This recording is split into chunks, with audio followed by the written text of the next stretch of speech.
welcome to the SVG-TV news for Wednesday, February 19th, 2020. I'm Khalil Kato with the details. Quality assurance and the maintenance of standards are keys for any industry to guarantee the delivery of a quality product, and Minister of Agriculture Soboto Caesar said these will be keys in the success of the SVG medical cannabis industry. The minister was at the time speaking at a training workshop for some 100 traditional marijuana cultivators at the Methodist Church Hall yesterday.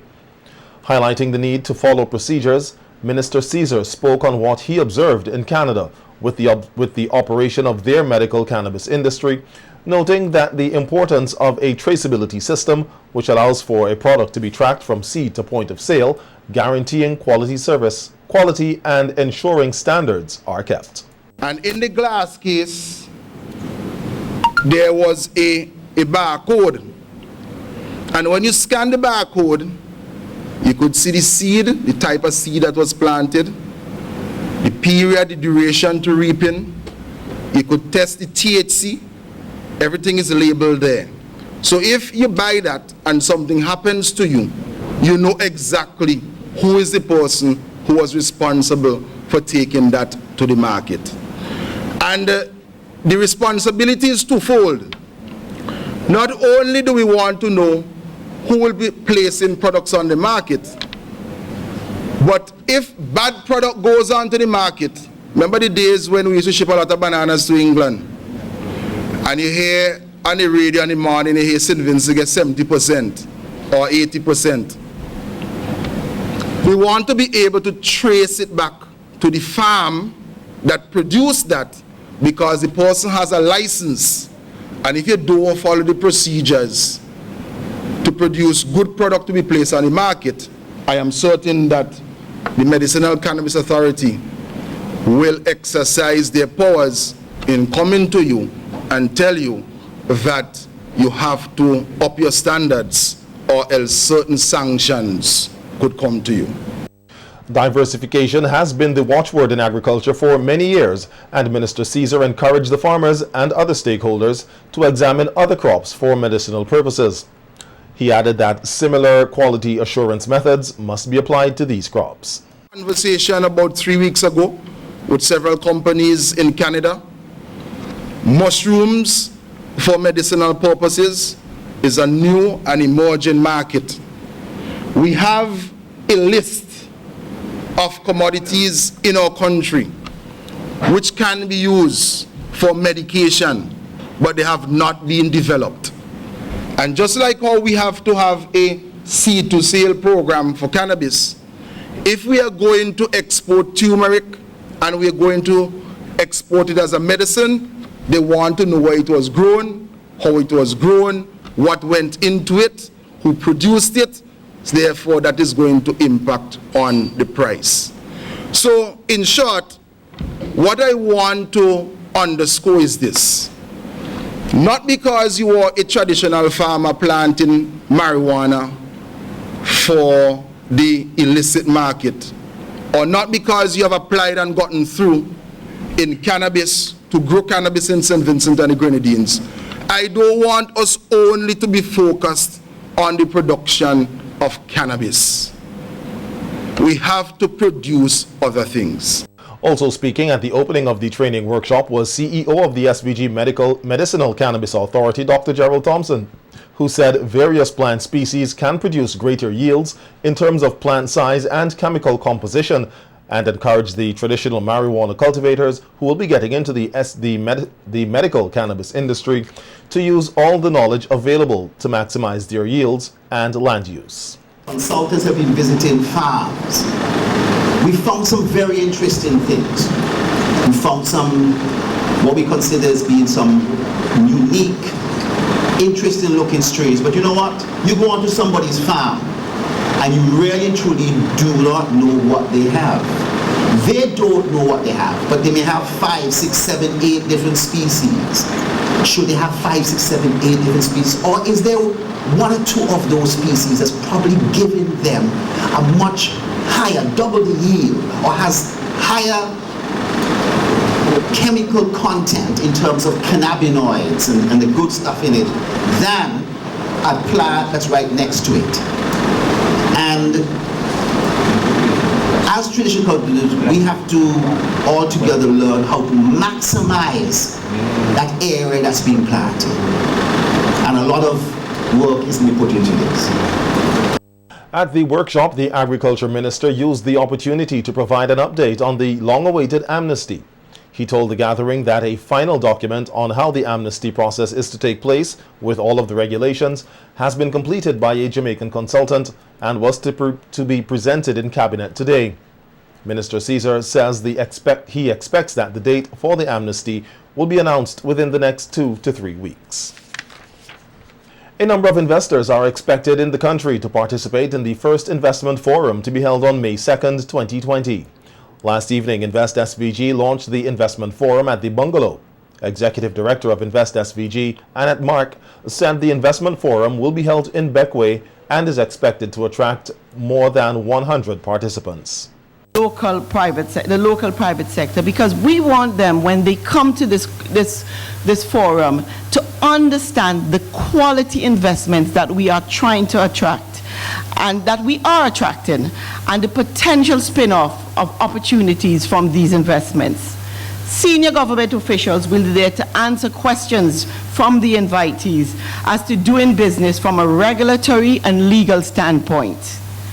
And of course, we'll have our development partners there who we engage from the very beginning, who bought into our idea and came on board from early. The Caribbean Export Development Agency is in support of the inaugural investment forum, and its National Advisor on Legal Affairs, Gail Gallup, said the forum will help to create investment opportunities for SVG in a number of areas.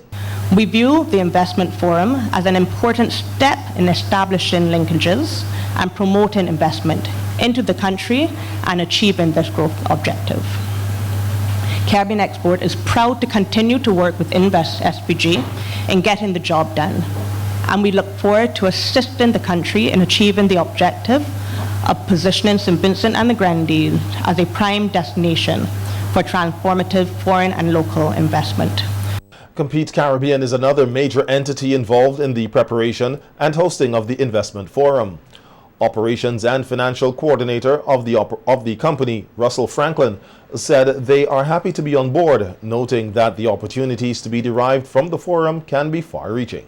Environment in St. Vincent and the Grenadines. We also look forward to assisting the government of St. Vincent and the Grenadines through Invest SVG to revising the investment policy to position the country as a more agile attractor of foreign direct investment, while maintaining its national identity. This will be the second time in the last 5 years we have partnered with Invest SVG to promote foreign direct investment into the country.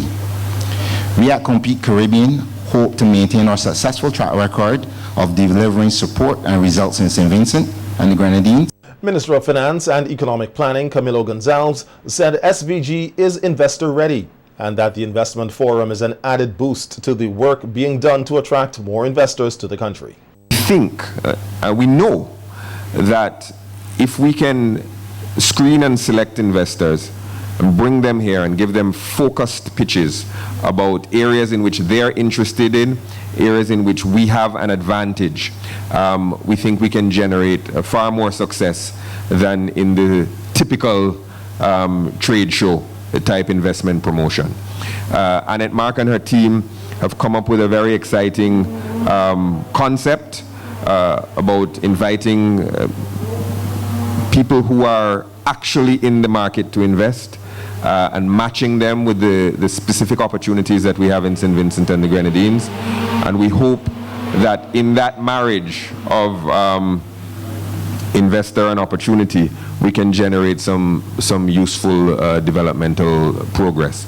Chairman of the Board of Directors of Invest SVG, Anthony Regisford, is encouraging investors to take advantage of the opportunities which will be made available through the investment forum. Investment forum of this nature will provide an ideal network for the local business community to network with the high net worth people that I know Invest SVG has invited to this event, and these are high net worth people from various countries of the world.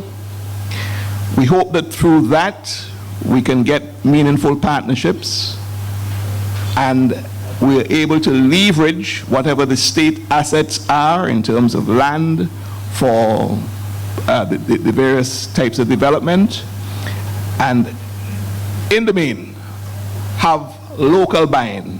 Regisford said for the forum, the focus will be on 7 sectors, with the tourism sector that is being prioritized. Our immediate focus, however, is on 4 of those sectors, namely tourism, agriculture, ICT, and the creative industries. And even within that, there's more of an urgency in ramping up the hotel room stock in St. Vincent, on mainland St. Vincent.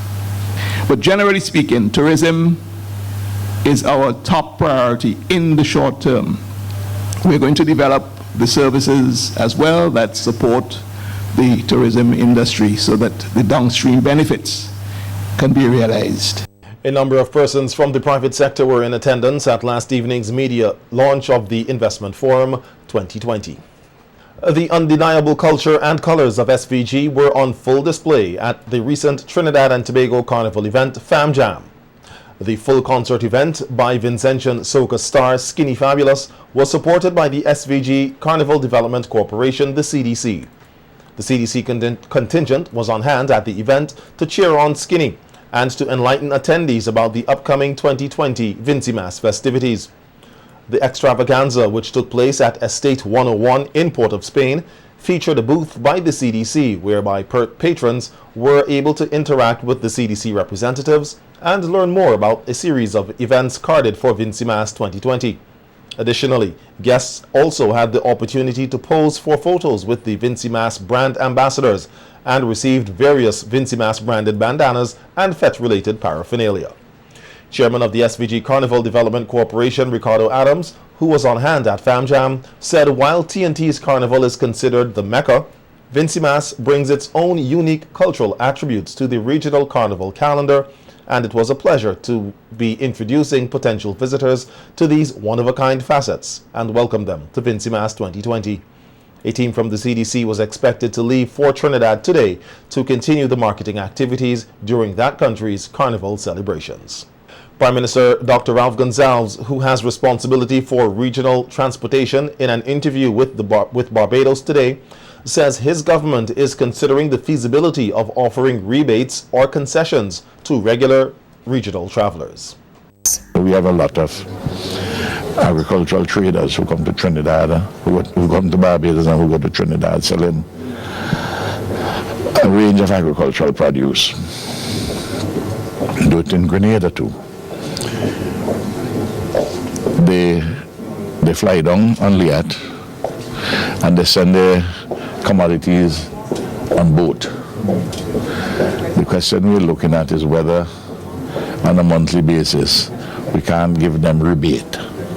They pay the taxes, but on a monthly basis give them the rebate on the taxes just to pay the registered traders. So that's one way in which you can help some people who are using it using the planes frequently to do trade.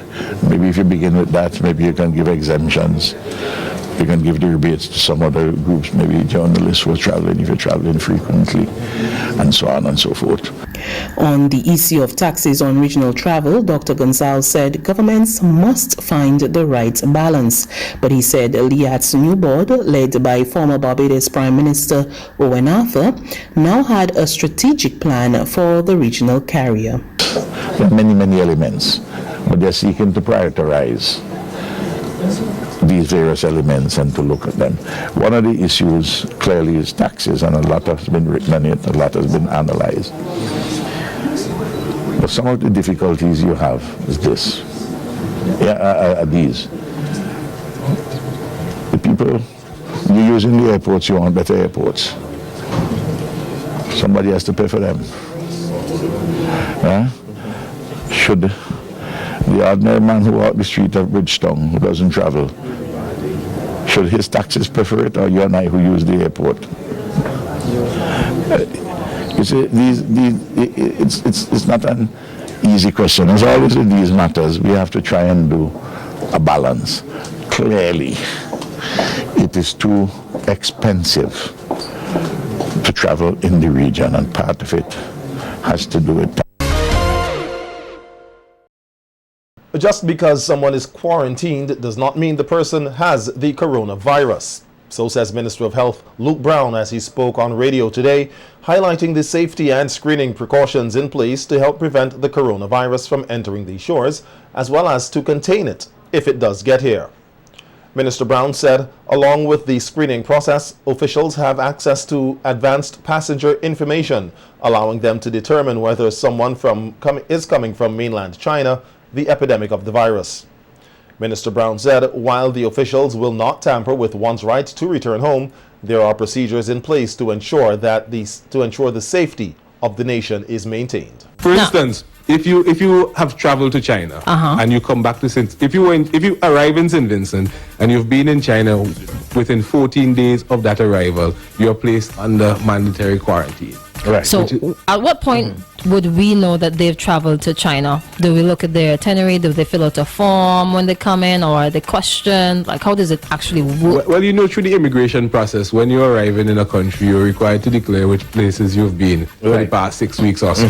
So I don't think that we're using the form anymore, but that question will be asked of persons, and as a result of that, we basically have the information on where a person may have been. More than that, I think that it is possible to tap into the advanced passenger information system, which gives us...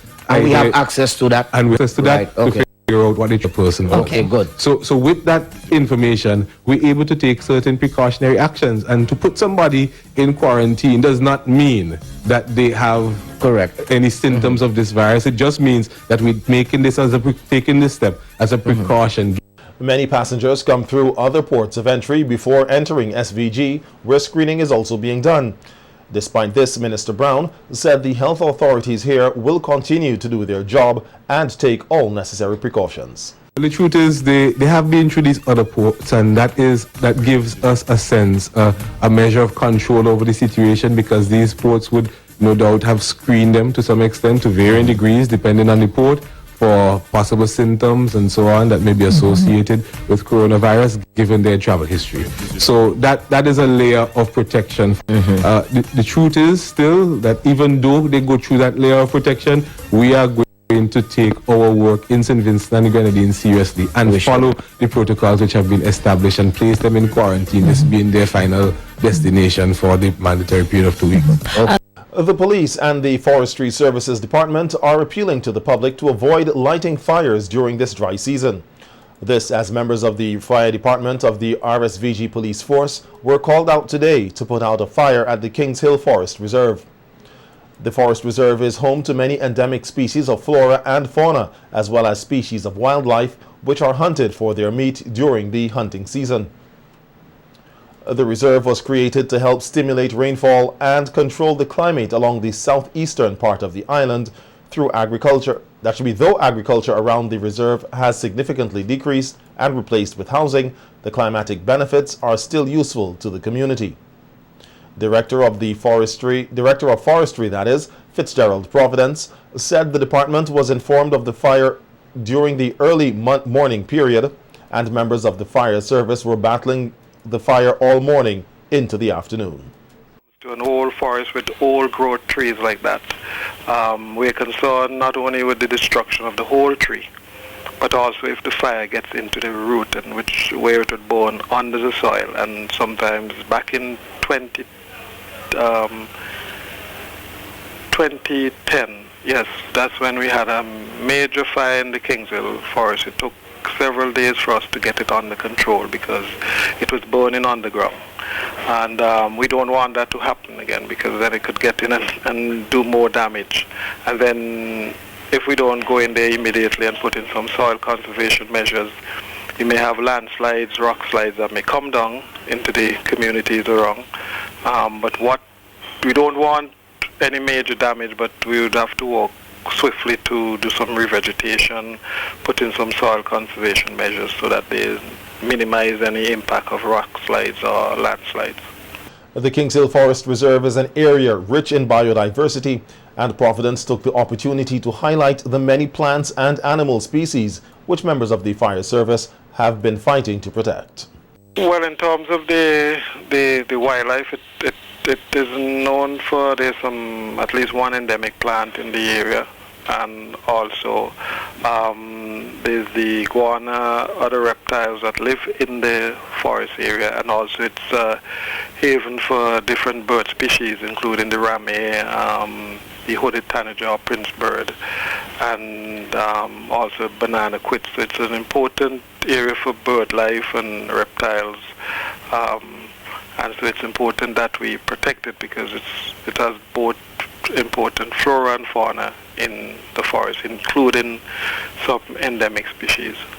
The Forestry Division Director laments that most of the fires in the country are bushfires, noting that today's fire at the Kings Hill Reserve is the second the department had to battle for the week. But again, we ask persons to stop lighting fires during the dry season. It's very dangerous and not good for the environment. Just last week, around this time, I believe it was last week, Thursday, there was a major blaze in the Yambu Valley, and now we have a fire at the Kings Hill Forest Reserve, one of the oldest forest reserves in the Western Hemisphere. So we are discouraging people from lighting fires during the dry season, and sometimes these fires are mischievous.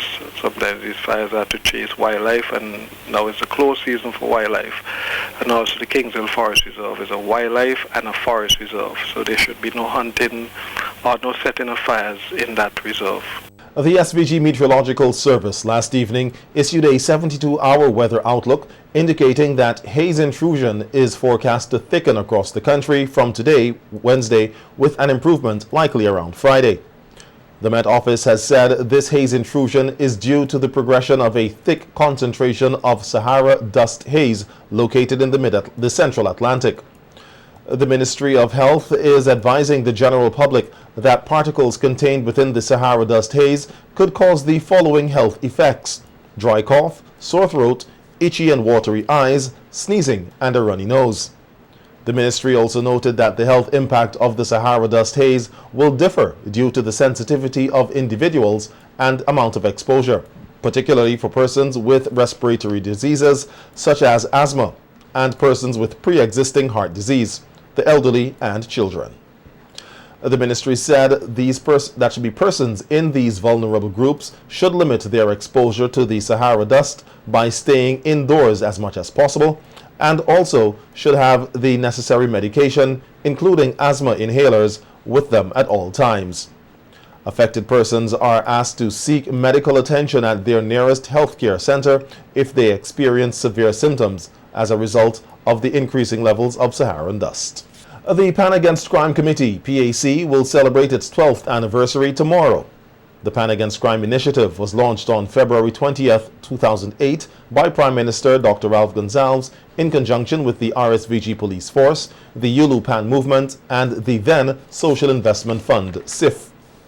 The main objective of the program is for the steel pan to be used as a means of occupying young people so that they can harness their skills and channel their energies positively. It is also a means to mitigate against the possibility of them being caught up in criminal activities. Since the launch of the initiative, a total of 15 steel bands have reportedly been formed in several communities and schools throughout the country, and over 4,000 young people thus far have benefited directly. The Pan Against Crime Committee says the main highlight of the 12th anniversary celebration will be a community concert scheduled for March 1st at Retreat, Vermont, commencing at 4:30.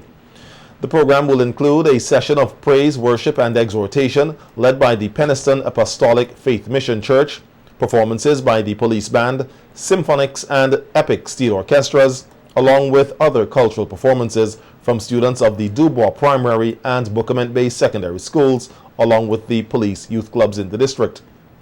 During the event, the Vermont Police Youth Club is expected to be launched. Remarks will be delivered by Commissioner of Police Colin John and Deputy Chairperson of the Pan Against Crime Committee Letitia Sandy, among others. The feature address will be delivered by Prime Minister Dr. Ralph Gonsalves. The theme for the Pan Against Crime initiative is Play a Pan, Arrange a Song, Build the Mind, Down with Violence and Crime.